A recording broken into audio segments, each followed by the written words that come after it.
제가 고등학교 1학년 어느 국어 시간이 되었습니다. 교과서에 괄목상대라는 한자 수어가 나오는데 선생님께서 이 말을 한 사람이 누군지 아는 사람 하고 물으셨습니다.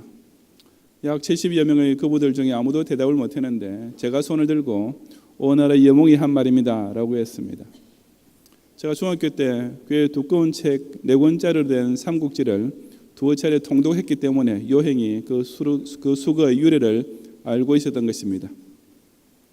그때 국어 선생님께서 그부들에게 여러분도 교과서만 보지 말고 기현이처럼 삼국지 같은 책도 좀 읽으세요 라고 칭찬하시는 바람에 제가 잠시 으쓱해졌던 순간이었습니다.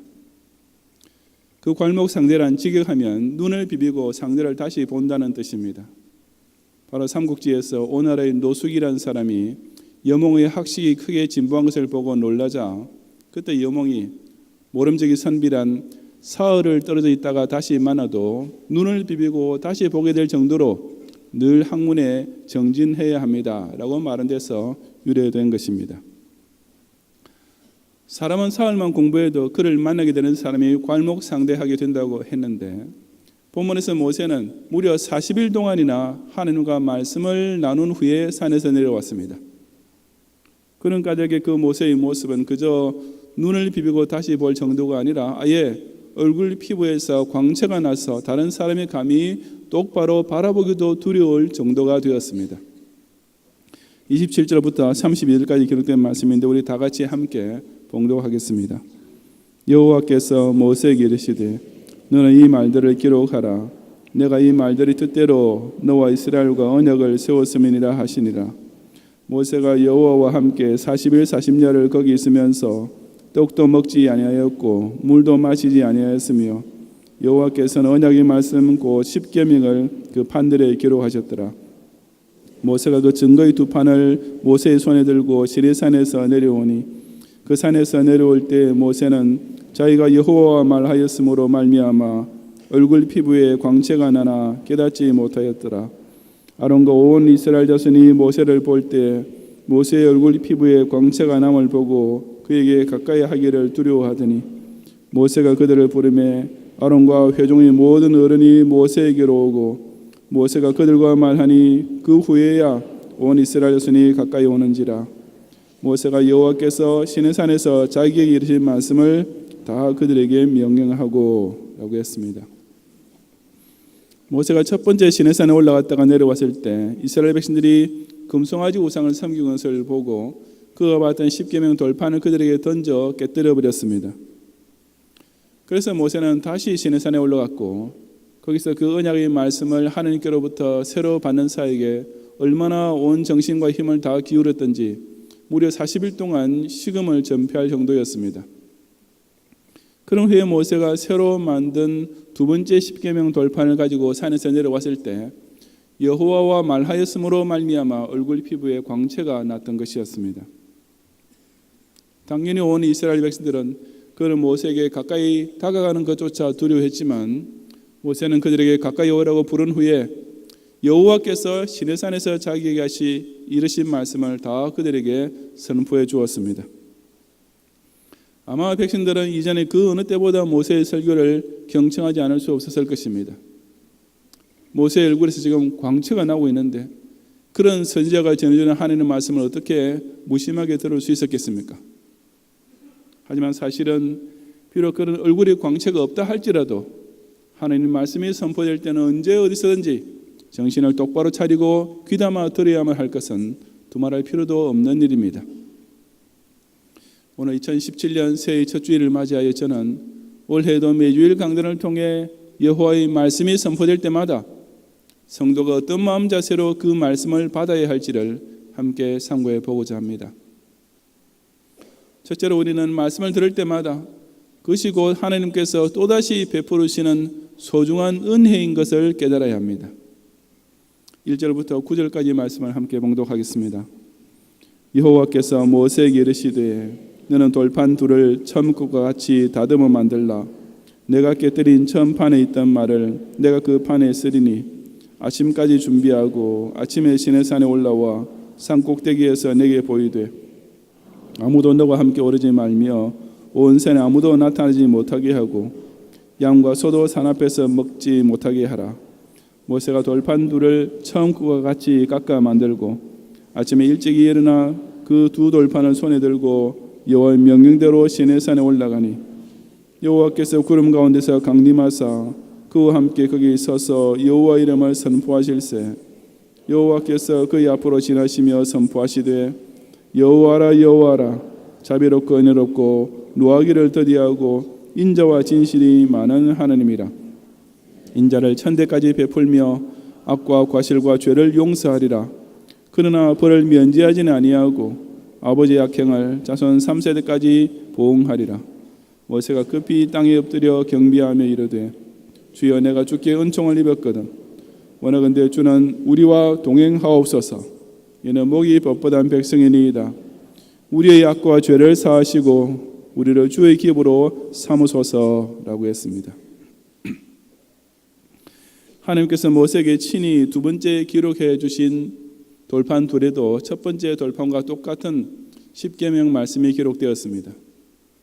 기왕 새로 만드는 것이니 첫 번째 것을 좀 더 수정하고 보완해서 주어야지 라는 식의 의도는 하나님께 조금도 없었습니다. 한 번 만든 법을 걸핏하면 이리저리 뜯어 고치는 것은 소위 입법에 대한 전문가라고 자처하는 세상 국회의원들에게나 비일비재한 일이지 완전복이라신 하나님에게는 결코 일어나는 법이 없기 때문입니다. 하지만 그 똑같은 언약을 다시 내리실 때 하나님 편에서 의도적으로 골라내어서 이스라엘 백성에게 강조하며 재확인해 주신 사실이 하나 있었습니다. 그것이 곧 6절과 7절에서 여호와라 여호와라 자비롭고 은혜롭고 노하기를 더디하고 인자와 진실이 많은 하나님이라. 인자를 천대까지 베풀며 악과 과실과 죄를 용서하리라. 그러나 벌을 면제하지는 아니하고 아버지의 악행을 자손 3세대까지 보응하리라 하고 반포하신 말씀이었습니다. 여기서 선포되고 있는 여호와 이름은 죄 용서에 대하여 변함없고 한없이 자비로우신 하나님의 성품에 관한 것으로만 가득 채워져 있습니다. 하나님의 많은 속성들 가운데 유독 자비, 은혜, 노하기를 더디하심, 인자와 진실, 악과 과실과 죄를 용서하심 같은 성품들만 집중적으로 강조되고 있는 것입니다. 이것은 예상 밖의 놀라운 일이 아닐 수 없습니다. 앞선 것 뺐듯이 지금의 상황은 이스라엘 백성이 금송아지 우상이라는 최악의 죄를 집단적으로 저지른 직후였습니다. 하나님께서는 출애굽과 홍해의 통과와 같은 최상의 선을 베풀어 주셨음에도 불구하고 그들은 그 하나님과의 귀한 언약을 아예 첫 순간부터 완전히 깨뜨려 버렸던 것입니다. 그렇다면 이 시점은 오로지 공의와 진노와 심판의 하나님이 당연히 강조되어야 할 때가 아니겠습니까? 사람이라면 최소한 내 이놈들 내가 너희에게 두 번째 돌판을 열어주는데도 다시 한번 나를 배반하면 그때는 가만 안 둔다 라는 최후 경고 외에 다른 서론을 도저히 기대할 수 없는 상황인 것입니다. 하지만 천만 뜻밖에도 하나님의 입에서는 나는 노하기를 더디하고 죄를 용서하는 여호와다 라는 실로 은혜로운 말씀이 제일 첫 순간부터 선포되고 있었던 것입니다. 모세에게 또 이스라엘 백성에게 그렇게 말씀하시는 하나님이 얼마나 고마운 분이었겠습니까? 우리 역시 하나님의 말씀을 대할 때마다 바로 이런 하나님의 선하심과 인자하심을 느낄 줄 알아야 합니다. 우리가 인생살이 가운데 기적적으로 홍해를 통과하게 해줄 때만 하나님의 선하심을 체험할 수 있는 것이 아닙니다. 우리에게 날마다 만나와 매출하기로 배불리 먹여줄 때만 하나님의 인자하심을 누릴 수 있는 것도 아닙니다. 우리가 범죄했을 때에도 먼저 찾아오셔서 당신의 말씀을 선포해 주심으로써 우리를 하여금 또다시 회개하고 그 언약대로 살 수 있게 해주시는 두 번째 돌판이야말로 실로 선하고 인자하신 하나님께서 베풀으시는 최고의 은혜인 것입니다. 부부 사이에서도 진짜로 화가 나면 아예 입을 닫고 말을 안 하지 않습니까? 어른이 꾸중조차 하지 않을 때야말로 노여움의 극에 달해 있고 이미 그 아랫 사람에 대해 완전히 포기한 상태입니다. 그렇다면 하나님께서 아직 말씀해 주고 계시다는 사실이야말로 죄인에게는 그야말로 최고의 은혜임에 틀림없는 것입니다. 우리의 귀에도 하나님께서 선포하시는 두 번째 돌판의 말씀이 여전히 들리고 있습니다. 주일 낮 예배와 밤 예배, 수요 예배와 구역 예배 때마다 우리에게 또다시 하나님의 말씀이 아직까지는 선포되고 있는 것입니다. 그러니 우리는 그것을 두 번째 기회로, 아니 마지막 기회로 받아들여야 합니다. 왜냐하면 그것은 영원히 반복될 두 번째 돌파는 아니기 때문입니다. 그런 고마운 은혜를 귀한 줄 모르고 가볍게 넘겨버리면 결국 형벌 받을 자는 결단코 면제하지 않으실 때가 오기 마련이기 때문입니다. 어디에서든지 하나님의 말씀이 선포되는 바로 그 자리야말로 하나님을 선하시고 인자하신 형상이 우리 눈앞에 나타나는 곳임을 깨닫고 아직 은혜 받을 만한 기회가 주어질 때 그 은혜를 감사함으로 누리는 성도들이 되시기를 바랍니다. 둘째로 우리는 말씀을 들을 때마다 하나님을 바로 섬기는 신앙생활을 망칠 수 있는 우상들이 무엇인지 찾아내야 합니다. 10절부터 17절까지 말씀을 함께 봉독하겠습니다. 여호와께서 이르시되 보라 내가 언약을 세우나니 곧 내가 아직 온 땅 아무 국민에게도 행하지 아니한 이적을 너희 전체 백성 앞에 행할 것이라. 내가 머무는 나라 백성이 다 여호와의 행하심을 보리니 내가 너를 위하여 행할 일이 두려운 것임이니라. 너는 내가 오늘 내게 명하는 것을 삼가 지키라. 보라 내가 내 앞에서 아모리 사람과 가나안 사람과 헷 사람과 브리스 사람과 휘 사람과 여부스 사람을 쫓아내리니 너는 스스로 삼가 내가 들어가는 땅의 주민과 언약을 세우지 말라. 그것이 너희에게 올무가 될까 하노라. 너희는 도리어 그들의 제단들을 헐고 그들의 주상을 깨뜨리고 그들의 아레세라상을 찍을지어다. 너는 다른 신에게 절하지 말라. 여호와는 질투라 이름하는 질투의 하나님이니라. 너는 삼가 그 땅의 주민과 언약을 세우지 말지니 이는 그들이 모든 신을 음란하게 섬기며 그들의 신들에게 제물을 드리고 너를 청하면 내가 그 제물을 먹을까 함이며 또 내가 그들의 딸들을 내 아들들의 아내로 삼음으로 그들의 딸들이 그들의 신들을 음란하게 섬기며 내 아들에게 그들의 신들을 음란하게 섬기게 할까 함이니라. 너는 신상들을 부어 만들지 말지니라고 했습니다. 십계명의 두 번째 돌판을 쉬면서 하나님께서는 이제 본격적으로 당신의 언약을 선포하기 시작하셨습니다. 그 첫 말씀은 큰 이적을 이스라엘 백성을 위해 베풀겠다는 약속이었습니다. 그 이적이란 바로 이스라엘 백성이 가나안 땅에 들어갈 때 가장 위협이 될 민족들을 하나님께서 앞장서서 미리 무찔러 주시겠다는 것이었습니다. 우리는 여기서도 또 한 번 하나님의 은혜로우신 성품을 볼 수 있습니다. 조금 전에 금송아지 우상을 섬기던 백성들과 다시 언약을 맺으시면서도 하나님께서는 그들이 가나안의 이방 민족과의 전쟁이 너무 힘들어서 또 말씀 어기는 시험에 빠지지 않도록 아예 평탄대로를 미리 닦아주고 계셨던 것입니다. 그런 후 곧 이어 하신 말씀이 무엇이었습니까? 12절부터 17절에 보면 그 모두가 다 가나안 땅에서 살게 될 때 신앙생활에 방해가 될 요소들만 지적하고 계심을 알 수 있습니다. 가나안 민족과의 정치적 조약 체결 금지, 가나안 민족의 토속 우상 타파, 가나안 민족의 제사 잔치 참여 금지, 가나안 민족과의 통혼 금지 및 각종 우상 제작 금지 등이 그 내용으로 채워져 있는 것입니다. 이 모든 것들은 다 유일신 여호와만을 섬기는 신앙생활을 꼭 지키기 위해 절대로 금해야 할 일들이었습니다. 이스라엘 백성은 장차 들어야 될 가나안 땅을 그저 젖과 꿀이 흐르는 복지로만 보았지만 하나님께서는 그 땅이 그들의 신앙생활을 망치게 할 수 있는 치명적인 독을 품고 있는 곳이라는 사실을 일깨워 주셨던 것입니다. 하나님의 그런 우려가 조금도 지나치지 않았던 것은 이스라엘 백성의 금송아지 숭배 사건을 통해서도 여실히 드러났던 일이었습니다. 그 금송아지 우상은 이스라엘 백성이 애굽에 살고 있을 때 보고 배웠던 것이었습니다. 즉 애굽은 이스라엘 백성의 육신을 종의 사슬에 묶어놓기도 했지만 그보다 더 심각하게 그들의 영혼마저 우상 숭배라는 치명적인 올무에 빠지게 만든 나라였습니다. 그런 과거에 비추어 볼 때 이스라엘 백성은 가나안 땅 역시 그와 같은 시각에서 조심스럽게 볼 줄 알아야만 했고 하나님께서는 바로 그 점을 일깨워 주셨던 것입니다. 우리 역시 하나님의 말씀을 들을 때마다 그런 영안이 떠여야 합니다. 말씀의 조명을 통해 오늘 바로 내 생활 주변에서 자신의 신앙생활을 망치게 할 위험 요소들이 무엇인지 빨리 깨닫고 그것에서 벗어날 수 있어야 한다는 말입니다. 그것은 출세에 도움이 될 것처럼 보이는 불신 사장과의 계약이나 분위기 맞춰 주느라고 함께하는 직장 동료들과의 술자리 회식이 될 수도 있습니다.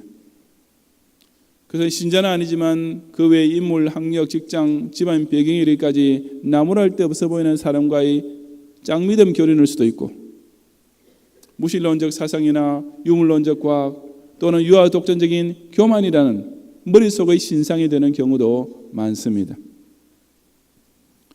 우리는 바로 이런 가난의 우상적인 요소들, 하나님만을 마음과 정성과 힘을 다해 섬기는 신앙생활에 결정적으로 거치는 반석들이 내 주위에 어떤 모습으로 숨어 있는지 요주위에서 살펴보아야 하는 것입니다. 내가 살고 있는 집과 동네와 나라와 사회와 나라에 하나님께서 평화시대를 허락해 주실 때 그래서 그저 자신의 행복을 위한 젖과 꿀이 흐르는 복지로만 받아들여서는 안 됩니다. 하나님께서는 우리가 인생살에 너무 지쳐서 혹 불순종과 배반의 죄에 빠지지 않도록 우리의 생활 터전을 그처럼 안전하고 부유하게 지켜주고 계시는 것입니다. 이처럼 하나님께서 온갖 좋은 것을 베푸실 때 결코 방심하거나 그 속에 안주하지 말고 늘 우리에게 경고해 주시는 말씀을 통해 자신의 일상 곳곳에 도사리고 있는 우상의 올무들을 더욱 경계하는 성도들이 되시기를 바랍니다. 셋째로 우리는 말씀을 들을 때마다 하나님께서 제일 먼저 명령하시는 온전한 예배 생활부터 그대로 순종해야 합니다. 18절 이하 26절까지 함께 봉독하겠습니다. 너는 무교절을 지키되 내가 네게 명령한 대로 아비월 그 절기에 이래 동안 무교병을 먹으라. 이는 내가 아비월에 애굽에서 나왔음이니라. 모든 첫 태생은 다 내 것이며 내 가축의 모든 처음 난 수컷인 소와 양도 다 그러하며 나귀의 첫 새끼는 어린 양으로 대속할 것이요 그렇게 하지 아니하려면 그 목을 꺾을 것이며 내 아들 중 장자는 다 대속할지며 빈손으로 내 얼굴을 보지 말지니라. 너는 여섯 동안 일하고 일곱째 날에는 쉴지니 바깔 때나 거둘 때에도 쉴지며 칠칠절 곧 맥초의 초실절을 지키고 세 마리는 수장절을 지키라. 너희 모든 남자는 매년 세 번씩 주 여호와 이스라엘의 하나님 앞에 보일지라. 내가 이방 나라들을 내 앞에서 쫓아내고 내 지경을 넓히리니 내가 매년 세 번씩 여호와 내 하나님을 뵈려고 올 때 아무도 내 땅을 탐내지 못하리라. 너는 내 제물의 피를 유교병과 함께 드리지 말며 유월절 제물을 아침까지 두지 말지며 내 토지 소산의 처음 익은 것을 가져다가 내 하나님 여호와의 전에 드릴지며 너는 염소 새끼를 그 어미의 저주로 삼지 말지니라고 했습니다. 바로 앞에서 하나님께서는 이스라엘 백성이 결코 하지 말아야 할 것들을 언급하시면서 제일 먼저 우상 숭배와 관련된 것들을 조목조목 경고해 주셨습니다. 이제 여기서 이스라엘 백성이 꼭 해야 할 것을 말씀하시면서 제일 처음에 나온 것이 바로 예배 생활이라는 사실은 결코 우연이 아닙니다. 왜냐하면 예배야말로 우리의 신앙생활 중에 하나님께서 가장 중요하게 여기시는 것이며 그런 까닭에 우리 역시 반드시 지켜야 할 순종 제1호 항목이기 때문입니다. 예배 생활에 관하여 하나님께서는 우선 당신께서 정하신 기한에 무조건 나와야 한다고 명령하셨습니다. 무교절 즉 유월절과 칠칠절 즉 맥추절과 그리고 수장절 즉 장막절 이 세 절기 때는 무슨 일이 있든지 간에 꼭 성막이 있는 곳으로 찾아와서 하나님 앞에 보여야 한다고 하셨습니다. 매주 안식일을 지키는 것 역시 평소에는 물론이거니와 바깔 때나 거둘 때 즉 농번기 중 가장 바쁜 시기에도 예외 없이 무조건 지켜야 한다고 엄명하셨습니다. 정한 시간에 올리는 예배에 불참하는 것은 그 어떤 변명이나 이유될 수 없는 그야말로 이스라엘 백성에 있어서 최우선순위 그 자체였던 것입니다. 예배 생활에 관하여 하나님께서는 두 번째로 내리신 명령은 빈손으로 내 얼굴을 보지 말지니라는 것이었습니다. 즉 하나님께 예배드리러 올 때마다 반드시 합당한 예물을 준비해서 나와야 한다는 말씀이었습니다. 25절에 보면 그런 예물을 드림에 있어서도 사람 마음대로가 아니라 꼭 하나님께서 정해주신 방법을 따라서 행해야 함을 알 수 있습니다. 또한 26절에서는 우상 숭배자들이 순전히 기복하는 마음으로 자기네 신들에게 제물을 바치는 것과는 달리 신자들은 오로지 하나님께 감사드리는 마음 하나만을 동기로 해서 처음 익은 것, 즉 가장 귀하고 좋은 것으로 정성껏 바쳐야 한다고 명령하셨습니다. 끝으로 하나님께서는 이스라엘 백성이 당신 앞에서 그처럼 성실하고 정성스러운 예배 생활을 할 때 그것이 자신의 육신적 생활의 그 어떤 면에도 결코 손해가 되지 않게 하실 것이라고 보증까지 해주셨습니다. 24절에 나온 대로 이스라엘 백성이 그처럼 절기와 안식일을 지킬 때 이방 나라들이 그것을 기회로 삼아 이스라엘 백성의 땅을 탐내는 일은 아예 엄두도 못 내도록 막아주시겠다고 철석같이 약속하셨던 것입니다. 이스라엘 백성이 당신께서 가장 중요하게 계시는 예배 생활에 절대적으로 순종하다가 그 때문에 자신의 기업을 잃게 되는 일을 하나님께서 수수방관하실 리가 만무하지 않겠습니까? 오늘도 하나님께서는 적어도 신자라면 그 무엇보다 예배 생활에 최우선을 두고 최고의 정성을 바쳐야 마땅하다고 명백히 명령하고 계십니다. 현대교인들이 주의를 범해도 되는 무슨 당연한 특별 사유나 가지고 있는 것처럼 걸핏하면 교역자에게 너무 바빠서라고 핑계대는 것은 하나님 앞에서는 결코 변명이 될 수가 없습니다. 하나님께서 내 것이라고까지 선언하시면서 정해놓으신 11조는 기도 신자라면 그저 기본적으로 드려야 하는 헌금에 불과하며 그 외에도 여세 동안 베푸신 온갖 은혜를 기억하고 진정 감사드리는 마음으로 정성껏 자신의 손에 예물을 준비해서 그 존전에 나와야 합니다. 그런 예배 생활을 두고 아까운 시간 빼앗기는 일이며 어렵게 번 돈 날리는 일이라고 생각하는 것은 하나님을 모독해도 보통 모독하는 죄가 아닌 것입니다. 하나님께서 성도가 예배 생활을 충성스럽게 하는 것이 자신의 육신적 생활에 손해가 되도록 내버려 두실 분이 결코 아니란 사실은 정말 상식에 불과하지 않습니까? 그럼에도 불구하고 혹 우리가 쓸데없는 염려를 할까 봐 하나님께서는 내가 내게 보이러 나올 때 아무도 내 땅을 탐내거나 빼앗지 못하게 내가 지켜주겠다라고 보증까지 해주고 계시는 것입니다. 너희의 시간 중에 최우선을 동원하고 너희의 재물 중에 가장 좋은 것을 예비해서 정한 절기와 안식일마다 내게 찾아와서 얼굴을 보여라. 이 예배 생활만 철저히 지키면 다른 모든 일들은 내가 알아서 다 축복해 주겠다. 이것이 오늘도 하나님께서 당신의 말씀을 통해 우리에게 제일 강조하고 제일 먼저 내시는 명령인 것을 명심하면서 절대 순종하는 성도들이 되시기를 바랍니다. 성도 여러분, 본문 33절부터 35절까지 함께 봉독하겠습니다. 모세가 그들에게 말하기를 마치고 수건으로 자기 얼굴을 가렸더라.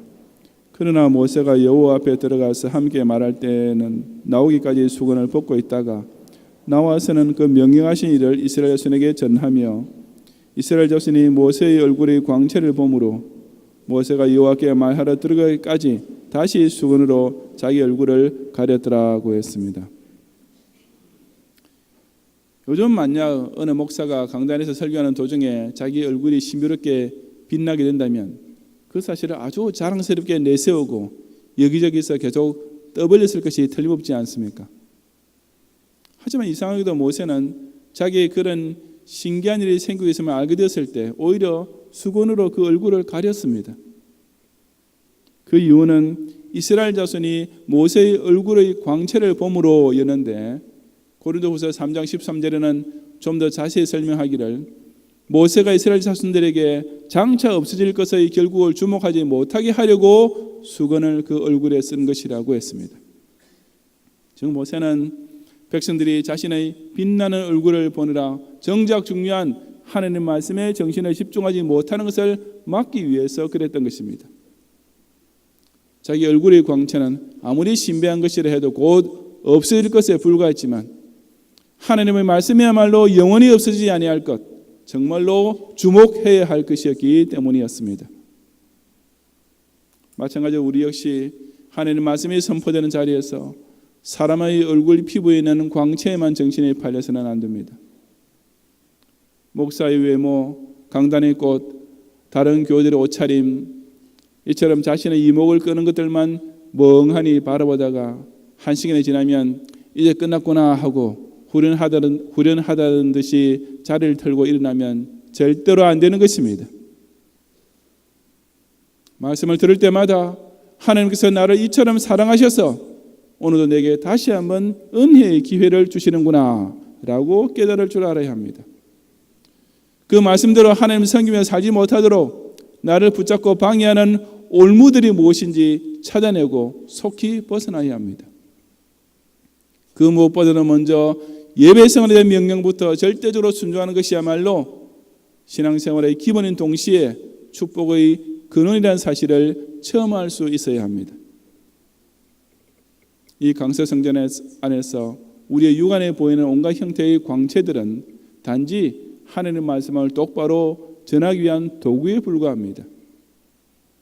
하나님께서는 지금 두 번째 돌판까지 주고 계시는데 그 귀하고 고마운 자리에서 모세의 얼굴만 바라보는 백성이 되었어야 쓰겠습니까? 올 한 해 동안에도 하나님께서 당신의 말씀을 선포해 주실 때마다 바로 그 말씀 가운데 역사하시는 성령의 조명을 따라서 은혜의 기회를 찾고 우상 숭배, 우상의 올무를 제거하며 예배 생활의 은혜와 복을 마음껏 누리는 성도들이 되시기를 주님의 이름으로 축원합니다.